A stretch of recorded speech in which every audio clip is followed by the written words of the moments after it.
Ideal India TV, हर खबर बेफिक्र। Subscribe now. उपाध्यक्ष महोदय, एक महत्वपूर्ण विषय पर आपने 193 के तहत इस विषय को आगे बढ़ाने के लिए मुझे अवसर दिया है। मैं आपका आभारी हूं। मैं कांग्रेस के नेता माननीय खड़गे जी की बातों को यहां पर सुन रहा था और मुझे आश्चर्य हुआ कि वो अपना लिखित स्टेटमेंट यहां पर पढ़ रहे थे तो कह रहे थे 113 घटनाएं घटित हुई, लेकिन जब वो मौखिक बोल रहे थे तो कह रहे थे 600 से घटनाएं घटित हुई। क्या सत्य है यह मुझे लगता पूरा देश जानता है। 26 मई को श्री नरेंद्र मोदी जी के नेतृत्व में भारतीय जनता पार्टी नेतृत्व की सरकार ने शपथ ग्रहण किया था और इस देश के अंदर इस सरकार के आने के बाद आम जनता में विश्वास बहाली हुई और देखा जा सकता है शासन में, प्रशासन में। ये आंकड़े जो माननीय खड़गे जी यहां पर कह रहे थे, मैं उसके पीछे लेके चलता हूं और मुझे लगता है कि अगर ये आंकड़े वास्तव में स्वीकार करेंगे और सचमुच इस देश की सांप्रदायिक हिंसा से लोग चिंतित हैं, तो सांप्रदायिक आधार पर इन्होंने जो घोषणाएं की हैं पूरे देश से इनको माफी मांगनी पड़ेगी। महोदय, 2011 में न जिन प्रदेशों की घटनाओं की मैं जिक्र कर रहा हूं, न वहां पर और न केंद्र में ही भारतीय जनता पार्टी की सरकार थी, लेकिन इस देश में 580 घटनाएं घटित हुई, 91 लोग मारे गए और 1899 घायल हुए। इनमें सबसे अधिक उत्तर प्रदेश के अंदर 84 घटनाएं घटित हुई, 12 लोग मारे गए और 347 2011 में घायल हुए थे। दूसरे पर राजस्थान, दूसरे पर प्लीज खड़गे जी आप सुन तो लें, आपने जो कहा है। Don't provoke, let him telephonically. आप सुन लीजिए ना। फंस गए डिबेट में आके फंस गए। महोदय, दूसरे नंबर पर महाराष्ट्र है जिसमें 88 घटनाएं घटित हुई। इसमें कांग्रेस नेतृत्व की सरकार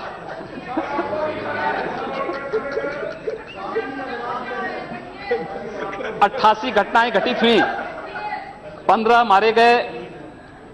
तीसरे पर कर्नाटक, ये भी कांग्रेस की सरकार यहां पर है, इसमें 70 घटनाएं घटित हुई और उसके बाद केरल में 30 घटनाएं घटित हुई। 2011 की बात कर रहा हूं। 2012 में 668 घटनाएं घटित हुई, 94 की मौतें हुई और 2117 घायल हुए।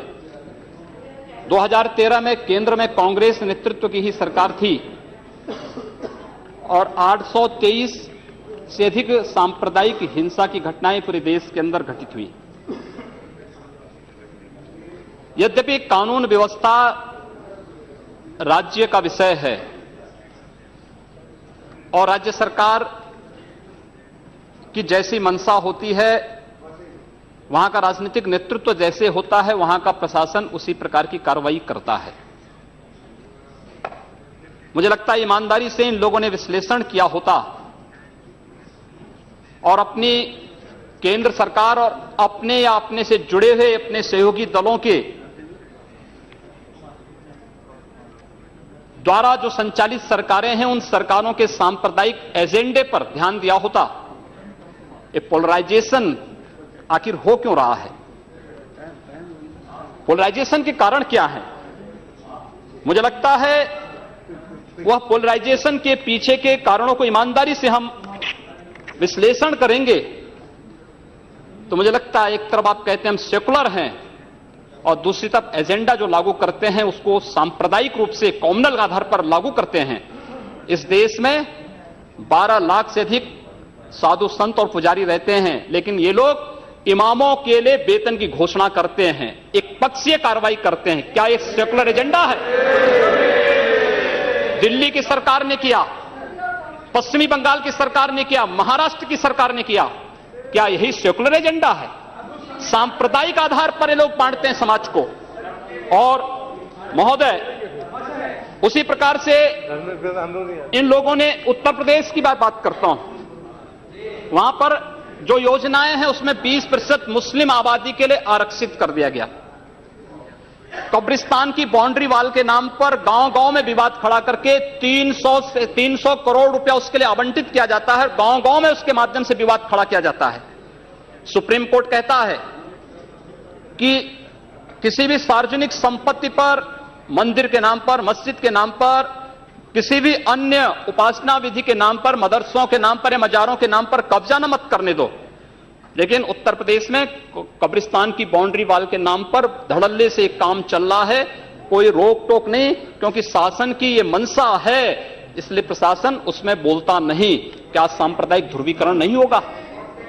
उसी प्रकार से उससे भी खतरनाक स्थिति, आतंकवादियों पर दायर मुकदमे वापस लिए जाते हैं। आतंकवादियों पर दायर मुकदमे वापस लिए जाते हैं। इस देश में जो लोग राष्ट्रीय सुरक्षा के लिए खतरा बने हुए हैं, जिन लोगों ने राष्ट्र की संप्रभुता को चुनौती दी है, जो लोग लगातार भारत की संप्रभुता को चुनौती दे रहे हैं और देश में हिंसा को बढ़ावा दे रहे हैं, उन लोगों पर दायर मुकदमे, चाहे वह राम जन्मभूमि पर आतंकी हमले का मामला हो या संकट मोचन मंदिर काशी में सीआरपीएफ कैंप रामपुर का मामला हो या गोरखपुर के सीरियल ब्लास्ट का मामला, रघुनाथ मंदिर, ये जितने भी मामले हैं, इन सभी मामलों में जिन आतंकवादियों के खिलाफ मुकदमे दर्ज हुए थे, उत्तर प्रदेश की सरकार ने वोट बैंक के लिए उन मुकदमों को वापस लेने का कुत्सित प्रयास किया। न्यायालय अगर बीच में नहीं होता तो संभवतः अब तक वे आतंकवादी बाहर छूट करके पुनः नरसंहार कर रहे होते, जिस प्रकार से उत्तर प्रदेश के अंदर और प्रदेश के अंदर हुआ है। और उसके बाद भी ये कहते हैं कि सांप्रदायिक हिंसा बनी रहे। महोदय, चर्चा का विषय होना चाहिए कि आखिर सांप्रदायिक कौन है? कौन है सांप्रदायिक? कौन सांप्रदायिक है? और मुझे लगता है इस पर चर्चा होना बहुत आवश्यक है। महोदय, जो हम लोगों ने जाना है, जो हम लोगों ने समझा है, इस सांप्रदायिक वह होता है जो कहता है कि मेरा इष्ट या मेरा देव या मेरा पैगंबर ही सर्वश्रेष्ठ है। उसके मानने वालों को तो जीवित रहने का अधिकार है, शेष को नहीं। मुझे लगता है वह सांप्रदायिक है। हिंदू जीवन दर्शन कभी इस बात की इजाजत नहीं देता। हमने किण्वंतो विश्वारंभ का संदेश दिया था, हमने सर्वे भुंतु सुखिना का संदेश दिया था, हमने तो इस देश के अंदर एकम सद विप्रा बहुधा वदंती की बात कही है। जियो और जीने दो पर विश्वास हमारा दर्शन करता है। और दुनिया की कौन सा मजहब और कौन सा ऐसी कौम है जिसको विपरीत परिस्थितियों में हिंदू दर्शन ने अपने यहां शरण न दी हो, उसको फलने फूलने का अवसर न दिया हो? कौन सा ऐसा है दुनिया के अंदर? लेकिन आज जिस हिंदू दर्शन ने सबको शरण दी, सबको फलने फूलने का भरपूर अवसर दिया, आज जब उसी के खिलाफ षड्यंत्र होना प्रारंभ होता है तो उसे एकजुट होना तो पड़ेगा ही। और मुझे लगता है इन लोगों के कर्मों का फल है कि पूरे देश का हिंदू जनमानस आज इस बात के लिए तैयार हो रहा है कि उसके खिलाफ आज शासन तंत्र से जो षड्यंत्र हो रहे हैं उसका जवाब अपने स्तर पर देना ही पड़ेगा। और आज वही स्थिति सामने आई है।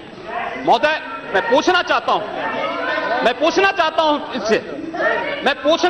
इन लोगों से, जब भारत का भारत का मुसलमान हज यात्रा करने के लिए जाता है, महोदय, जब हज यात्रा करने के लिए जाता है उसकी पहचान तब भारतीय के नाम पर नहीं, पाकिस्तानी के नाम पर नहीं, बांग्लादेशी नाम पर नहीं, भारतीय उपमहाद्वीप का जो भी मुसलमान हज यात्रा करने के लिए जाता है उसकी पहचान हिंदू नाम पर होती है, उसकी पहचान भारतीय, पाकिस्तानी या बांग्लादेश के नाम पर नहीं।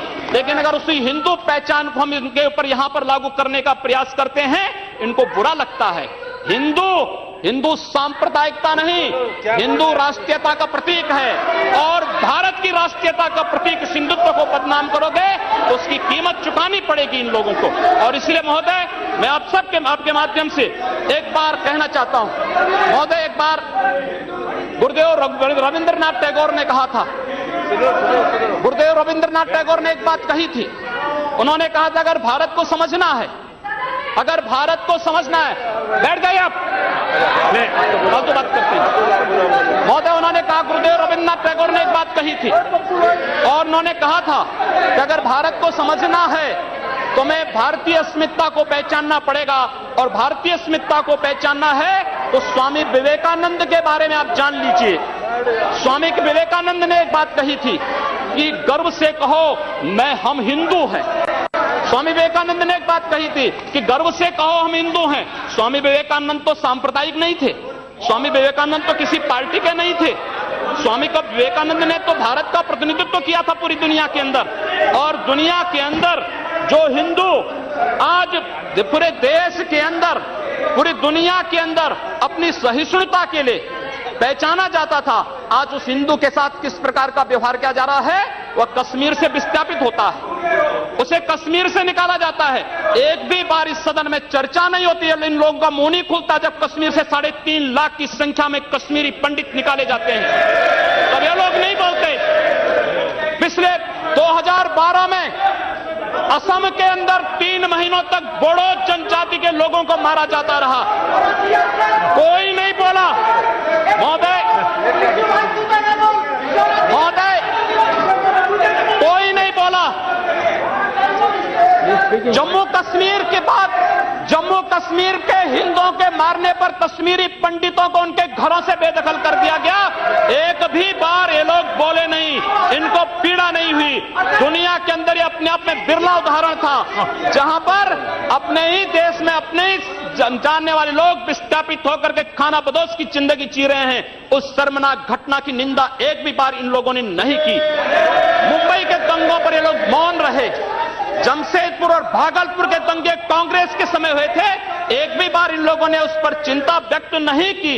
और तो और 1984 में इस देश के अंदर जिन सिख गुरुओं का योगदान इस देश को बचाने और इस देश की धर्म और संस्कृति और इस देश के समाज को बचाने में बहुत महत्वपूर्ण थी, उन सिखों के कत्लेआम पर भी इनको शर्म महसूस नहीं होती है। और आज लोग इस देश के अंदर बात करते हैं सांप्रदायिक सौहार्द की, इनका पूरा चेहरा सांप्रदायिक हिंसा से रंगा हुआ है, सांप्रदायिक एजेंडे से रंगा हुआ है। और इसीलिए बंधु महोदय, इस देश के अंदर असम में क्या हो रहा है, बांग्लादेशी घुसपैठिए इन लोगों के अपने हो गए, और इस देश में लाखों वर्षों से रहने वाला समुदाय पराया हो गया।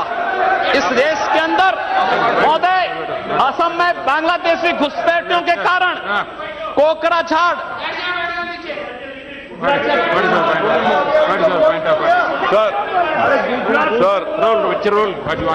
Under Rule 376, sir, the honourable member, while giving statement in his speech, he mentioned about communal rights.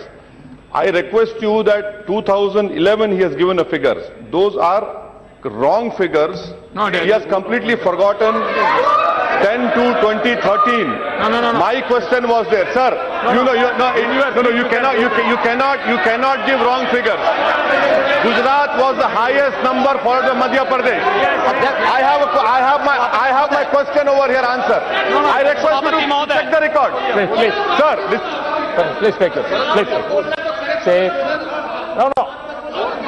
Please. See, unmute leg. Say, on my legs, please.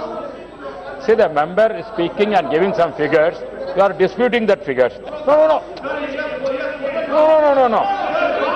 In your speech you can say. There is no ruling. They are not out of. You during your speech you can speak. You reply that. During your speech you can counter it. Not when your term comes. When your term comes, you at that time can dispute it. You continue. You can nothing will counter it. उपाध्यक्ष महोदय, सच्चाई कड़वी होती है और कड़वी सच्चाई ये लोग स्वीकार करने को तैयार नहीं, क्योंकि लोग उस बीमारी से स्वयं त्रस्त हो चुके हैं जो बीमारी इन्होंने पूरे देश को दी है, और इसीलिए ये लोग उस सच्चाई को स्वीकार नहीं कर सकते। कश्मीरी पंडितों के निष्कासन पर और कश्मीर पे हुए अत्याचार पर ये लोग मौन थे। मैं 2011-12 में असम के अंदर देख रहा था, 3 महीनों तक लगातार दंगे होते रहे, इन लोगों ने एक भी बार सदन में चर्चा नहीं कराई। असम जलता रहा, और तो और कांग्रेस के लोग एक बार तो असम के ही मुख्यमंत्री को कटघरे में खड़ा कर दिया कि इन्होंने बोडो लोगों के बारे में कैसे बोल दिया। अरे बोडो वहां का नागरिक है, उसके बारे में नहीं बोलेंगे, किसके बारे में बोलेंगे? लेकिन ये लोग बांग्लादेशियों घुसपैठियों की वकालत करते हैं, और बांग्लादेशी घुसपैठियों की वकालत करते हुए इन लोगों ने पूरे बांग्लादेश, पूरे पूर्वोत्तर के भारत का जो समीकरण बदला है। महोदय, असम के अंदर आज कोकराझार, धुबरी, चिरांग और बरबेटा जिले जो हिंसा की सर्वाधिक चपेट में हैं, वे सर्वाधिक चपेट में जो जिले हैं वे इसलिए हैं क्योंकि बांग्लादेशी घुसपैठी वहां पर आकर के जमीनों पर कब्जा किए हैं। इन लोगों ने वर्क परमिट के साथ साथ उनके राशन कार्ड बनाए हैं, और बेशर्मी के साथ देश के साथ खिलवाड़ उन्होंने वहां पर उनके माध्यम से करवाया है। आइडियल इंडिया टीवी, हर खबर बेफिक्र। Subscribe now.